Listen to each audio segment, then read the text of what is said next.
live look at Point Pleasant Beach, New Jersey. Oh boy, this morning is going to reveal a lot of damage from the hurricane. Joining us now from Ewing, New Jersey, the Republican governor, Christie. Chris, good to have you on board this morning. Give us the latest on what you know about what's happened to your state. Mika, listen, it's a major disaster. It's devastating. We'll start with Jersey Shore, where you started. The devastation at Jersey Shore is probably going to be the worst that we've ever seen. I'm looking forward to this afternoon getting up in a helicopter. We can't get up this morning because the winds are still 30 to 50 miles an hour. But we'll get up this afternoon and tour the coastline. I've got a feeling that the damage there is going to be incalculable. The other problems we have this morning obviously are we had an enormous tidal surge that came up the coast and into both Raritan Bay and Newark Bay, which is also affecting New York City. And that caused flooding in places like Sayreville, where we were doing urban search and rescue last night near the Raritan Bay. We have 5 substations out by Newark Bay, which has lost all the power to the city of Newark and a good amount of the power to the city of Jersey City. We had a berm that was overwhelmed last night in Bergen County, which is leading us to have to rescue hundreds of people this morning in Moonachie. We've got a significant problem on our hands, 2.4 million households without power, and so we have a lot of work to do. Hey, Governor, can you give us an update, a logistical update on New Jersey? Turnpike, bridges, tunnels, openings, people's ability to begin to get to travel perhaps today? Yeah, first, Mike, let me just say, I don't want people traveling in New Jersey today unless it's absolutely necessary. 200 state roads closed. The good news is that we just reopened the Garden State Parkway. So the Garden State Parkway had been closed from exit 129 in Middlesex County at the Driscoll Bridge all the way to the tip in Cape May. We have now reopened the entirety of the Garden State Parkway, so that is now opened and ready for people to travel on it. We still have the New Jersey Turnpike closed between exits 11 and 14. I mean, this is how bad the tidal surge was last night, Mike, to give you an example. We had rail cars, empty freight rail cars, wash up onto the New Jersey Turnpike. And so today we're getting cranes to take those rail cars off the New Jersey Turnpike. They had washed up from rail yards adjacent to the Turnpike, and the tidal surge was so heavy and so strong, it moved freight rail cars onto the New Jersey Turnpike. Wow. Okay, well, that about sums up the strength of the surge. Governor Christie, I'll say first, as a New Jersey native and someone with a lot of friends and family in the state, they're grateful that you're in the governor's mansion as you go through this crisis right now. I want to ask you, though, about Atlantic City, which was just slammed. I know there were some people stranded out there, a lot of people stranded out there who stayed in their homes. What's the state of that? I know you had said last night we can't get you till the sun comes up. Well, the sun's up now. Are you able to get in and get some of those people out of Atlantic City? Sure. We have 3 urban search and rescue teams with over 50 men and women who are in Atlantic City right now rescuing people.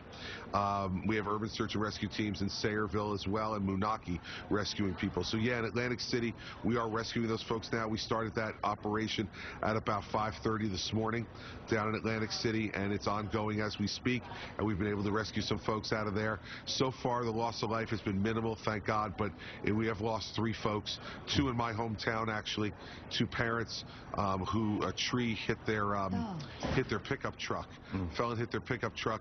They had 14-year-old children in the car. They survived, but both parents were killed. Governor, where was that? That's in my hometown of Mendham, New Jersey. Oh, my gosh. And do you have any sense, Governor, for how many people may be stranded in Atlantic City? That is a big town. We don't have a sense yet of the number of people stranded in Atlantic City. We're working on that now with officials from the Boardwalk District down there and our state police. But we are in the midst of rescuing folks there, and I've gotten positive information so far this morning about that we are rescuing folks and getting them out of Atlantic City, and that's good news. So we'll see what happens in the rest of the day. The high tide has just happened again, so hopefully now we'll see waters receding, and we'll be able to move other types of vehicles into Atlantic City and other places up and down the New Jersey coast.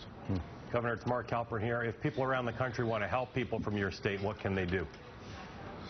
Well, listen, we have the American Red Cross is here, and so is the Salvation Army. They've both been extraordinarily helpful. We have thousands of people sheltered right now across New Jersey, and the Red Cross has been great, and so has the Salvation Army. So if they want to make donations there, that would be helpful. If there are people who are in this area, we have a volunteer line. It's 1-800-JERSEY-7. That's 1-800-JERSEY-7. If you want to call to volunteer and help friends and neighbors, you can call that number, and we will put you to work. So we need a lot of help here. But listen, Mark, you know this. You've been here. This is a tough place with a whole lot of tough people. So once we be able to assess the damage this morning, we're going to get to work, and we'll be fine. All right. Mike, go ahead.